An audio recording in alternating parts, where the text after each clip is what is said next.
بسم اللہ الرحمن الرحیم۔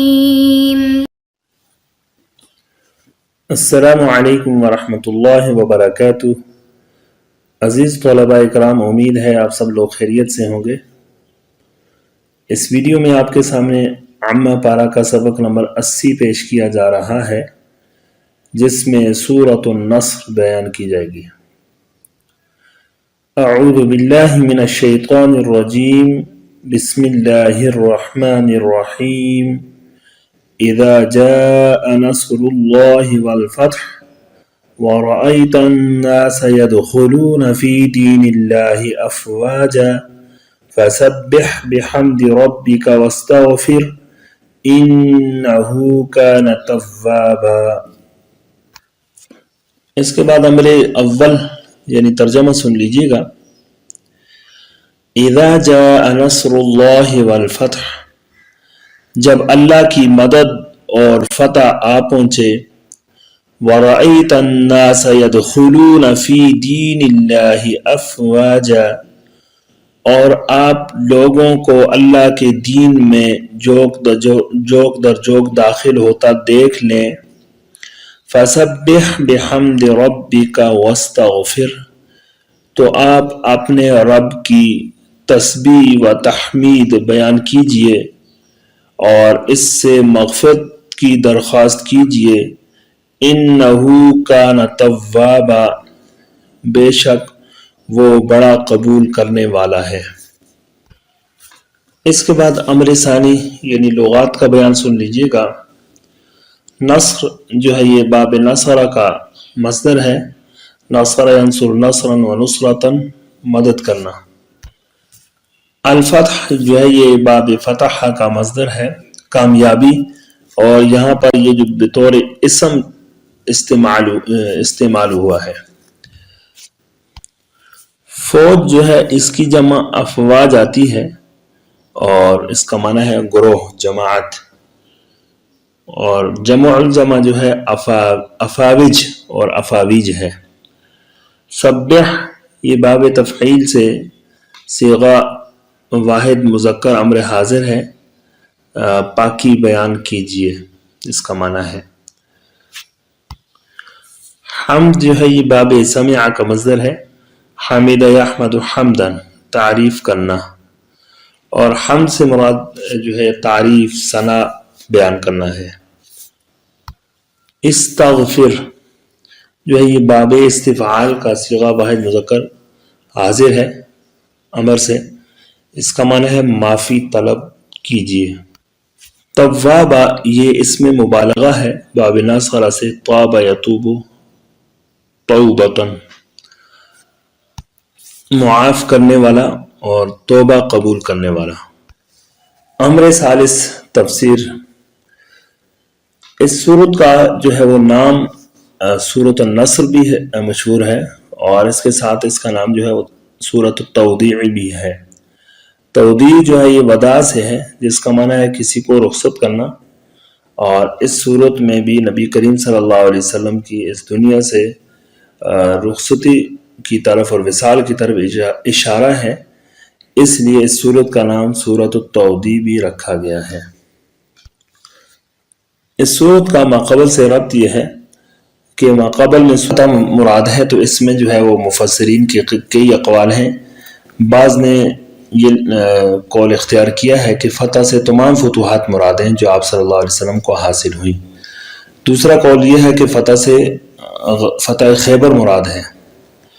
لیکن جمہور مفسرین کا جو قول ہے وہ یہی ہے کہ فتح سے مراد فتح مکہ ہے،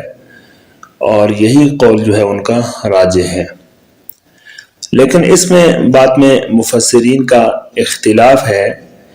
کہ آیا یہ سورت فتح مکہ سے پہلے نازل ہوئی یا فتح مکہ کے بعد نازل ہوئی۔ تو اس میں جو ہے بعض مفسرین کی رائے یہ ہے کہ یہ سورت فتح مکہ کے بعد نازل ہوئی، لیکن اکثر مفسرین کے نزدیک جو ہے یہ سورت فتح مکہ کے بعد میں نازل ہوئی، نہیں بلکہ فتح مکہ سے پہلے نازل ہوئی۔ اس کے سورت کی پہلی آیت کا جو پہلا لفظ ہے اذا جاء، تو اس سے بھی بظاہر یہی معلوم ہوتا ہے کہ یہ سورت فتح مکہ سے پہلے نازل ہوئی۔ اذا جاء نصر اللہ، معنی یہ ہے کہ جب اللہ تعالیٰ کی مدد آ جائے یا مدد آ جائے گی۔ تو روح المانی میں ایک روایت اسی کے موافق نقل کی ہے، جس میں یہ معلوم ہوتا ہے کہ اس سورت کا نزول جو ہے وہ غزوہ خیبر سے آپ صلی اللہ علیہ وسلم کی واپسی کے وقت میں ہوا، اور یہ بات واضح ہے کہ خیبر جو ہے وہ فتح مکہ سے پہلے فتح ہوا تھا۔ فتح خیبر 7 ہجری کے آخر میں، اور فتح مکہ جو ہے وہ رمضان 8 ہجری میں ہوئی۔ وَرَأَيْتَ النَّاسَ يَدْخُلُونَ فِي دِينِ اللَّهِ أَفْوَاجًا، اور آپ یعنی آپ صلی اللہ علیہ وسلم کو خطاب ہے کہ آپ لوگوں کو اللہ کے دین میں جوک در جوک داخل ہوتا ہوا دیکھیں گے۔ تو اللہ کے دین سے مراد دین اسلام ہے،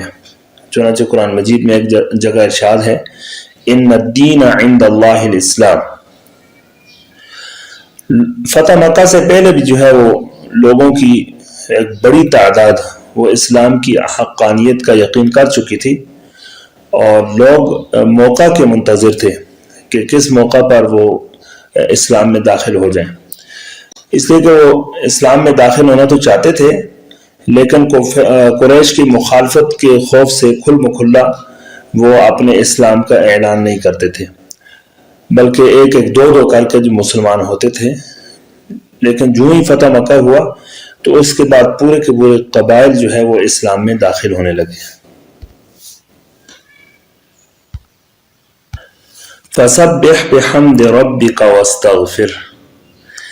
اس آیت سے جو ہے اذا کا جواب بیان کیا جا رہا ہے۔ اس کا معنی یہ ہے کہ تو اپنے رب کی تسبیح و تحمید بیان کیجئے۔ اس کا مطلب یہ ہے کہ اے محمد صلی اللہ علیہ وسلم جب فتح مکہ کے یہ آثار ظاہر ہونے لگے تو اس وقت یہ سمجھیے کہ آپ کی بعثت کا مقصد جو کہ تکمیل دین تھا وہ پورا ہونے والا ہے، تو اس پر اللہ تعالیٰ کا شکر ادا کیجئے، اور یہ سمجھیے کہ بس آپ کا آخرت کا جو سفر ہے وہ قریب ہے، اس لیے اس کی تیاری کیجئے، اور اس کی تیاری میں اپنے رب کی تسبیح بیان کیجئے اور اپنے رب کی حمد بیان کیجئے۔ وَاسْتَغْفِرْهُ، اور اس سے مغفرت کی درخواست کیجئے۔ یہ بات تو جو ہے محقق اور یقینی ہے کہ آپ صلی اللہ علیہ وسلم اللہ تعالیٰ نے آپ صلی اللہ علیہ وسلم کو گناہوں سے پاک کیا تھا، کبائر کا صدور آپ صلی اللہ علیہ وسلم سے نہیں ہوتا تھا، لیکن اس کے باوجود جو کچھ خلاف اولا امور اور جو آپ صلی اللہ علیہ وسلم کی شان کے موافق نہیں تھے ان کا صدور ہوا، جیسا کہ حضرت عبداللہ ابن ام مکتوم رضی اللہ تعالیٰ کے حوالے سے جو سورۃ العبس کے اندر تفصیل گزر چکی ہے کہ جب وہ آئے تو آپ صلی اللہ علیہ وسلم کفار قریش کو تبلیغ کر رہے تھے اور ان کی طرف متوجہ تھے، تو حضرت عبداللہ ابن ام مکتوم رضی اللہ تعالیٰ نے آپ صلی اللہ علیہ وسلم کی توجہ چاہی، تو اس وقت آپ صلی اللہ علیہ وسلم کے چہرے پر کچھ جو ہے ناگواری کے اثرات ظاہر ہوئے، اس لیے کہ آپ صلی اللہ علیہ وسلم یہ چاہتے تھے کہ یہ تو اپنا صحابی ہے، اس کو تو کسی وقت بھی جو مسئلہ بتایا جا سکتا ہے، دین سکھایا جا سکتا ہے، لیکن جو کفار ہیں اگر یہ اسلام میں داخل ہو گئے تو ان کی وجہ سے ان کے ماننے والے اور لوگ بھی کئی اسلام میں داخل ہو جائیں گے۔ لیکن اس کے باوجود اللہ تعالیٰ کی طرف سے جو ہے سورۃ عبس نازل ہوئی، اور اس میں آپ صلی اللہ علیہ وسلم کو اس معاملے پر تنبیہ بھی کی فرمائی گئی۔ تو اس طرح کے خلاف اولا امور کے حوالے سے فرمایا کہ وَاسْتَغْفِرْهُ، اپنے رب کی سے مغفرت طلب کیجئے، إِنَّهُ كَانَ تَوَّابًا، بے شک وہ بڑا جو ہے وہ توبہ قبول کرنے والا ہے، بڑا معاف کرنے والا ہے۔ اس صورت میں آپ صلی اللہ علیہ وسلم کی وفات کے قریب ہونے کی طرف اشارہ ہے، جیسے کہ ایک روایت ہے کہ جب یہ صورت نازل ہوئی تو آپ صلی اللہ علیہ وسلم نے صحابہ کرام کے مجمع میں اس کی تلاوت فرمائی، جس میں حضرت ابو بکر رضی اللہ تعالیٰ، حضرت عمر رضی اللہ تعالیٰ اور حضرت سعد بن ابی وقاص رضی اللہ تعالیٰ اور دیگر صحابہ حضرت عباس رضی اللہ تعالیٰ موجود تھے۔ تو سب اس کو سن کر خوش ہوئے کہ اس میں فتح مکہ کی خوشخبری موجود ہے، مگر حضرت ابو بکر رضی اللہ تعالیٰ جو ہے وہ اس کو سن کر رونے لگے، اور بعض روایت میں حضرت عباس رضی اللہ تعالیٰ کے حوالے سے ہے کہ وہ رونے لگے۔ تو حضور صلی اللہ علیہ وسلم نے ان سے رونے کا سبب پوچھا تو انہوں نے جواب دیا کہ اس میں تو آپ صلی اللہ علیہ وسلم کی وفات کی خبر جو ہے وہ مضمر ہے، پوشیدہ ہے۔ حضرت صلی اللہ علیہ وسلم نے ان کے اس بات کی تصدیق فرمائی۔ اس کے بعد ہمارے رابع سن لیجیے گا۔ ترکیب: اذا جاء نصر اللہ والفتح، اذا حرف شرط ہے، جاء فعل، نصر اللہ یہ مضاف مضاف الیہ مل کر معطوف علیہ، وہ عاطفہ، الفتح معطوف، پھر معطوف علیہ معطوف مل کر یہ فاعل ہوا جاء فعل کا، جاء فعل اپنے فاعل سے مل کر جملہ فعلیہ ہو کر یہ معطوف علیہ ہو گیا۔ آگے جو ہے وَرَأَيْتَ النَّاسَ يَدْخُلُونَ فِي دِينِ اللَّهِ أَفْوَاجًا، وہ عاطفہ ہے، رأیت فعل ہے، اور تا ضمیر بارز اس کا فاعل ہے، الناس ذوالحال، اور یدخلون فعل مضارع، واو ضمیر دوبارہ جو ہے یہ ذوالحال ہے، فی دین اللہ یہ جار مجرور مل کر یدخلون فعل کے ساتھ متعلق، اور افواج یہ حال ہے۔ ذوالحال اپنے حال سے مل کر فاعل ہوا یدخلون فعل کا، فعل اپنے فاعل اور متعلق سے مل کر جملہ فعل یہ ہو کر پھر یہ حال ہوا الناس ذوالحال کے لیے، پھر ذوالحال اپنے حال سے مل کر مفعول بھی ہوا رأیت فعل کا، رأیت فعل اپنے فاعل اور مفعول بھی سے مل کر جملہ فعل یہ ہو کر یہ معطوف ہوا، پھر معطوف علیہ معطوف مل کر یہ شرط۔ یہ جو ترکیبی احتمال ذکر کیا گیا اس میں رأیت بمعنی ابصرت ہے، لیکن اگر رأیت کو بمعنی علمت کے مانا جائے تو اس صورت میں عالم چونکہ دو مفعولوں کا تقاضا کرتا ہے تو الناس جو ہے یہ اس کے لیے مفعول بھی اول ہو جائے گا، اور یدخلون الی آخر ہی یہ مفعول بھی ثانی ہوگا۔ فسبح بحمد ربک واستغفر انہ کان توابا، فا جو ہے یہ اذا کے جواب میں واقع ہے، سبح فعل امر ہے، انت ضمیر مستتر اس کا فاعل ہے، با حرف جار، حمد مضاف ہے، ربک یہ مضاف الیہ مضاف، اور کاف ضمیر جو ہے یہ مضاف الیہ ہے، مضاف مضاف الیہ مل کر یہ پھر مضاف الیہ ہوا حمد کے لیے، حمد مضاف اپنے مضاف الیہ سے مل کر یہ مجرور ہوا با حرف جار کا، اور جار مجرور مل کر سبح فعل امر کے ساتھ متعلق،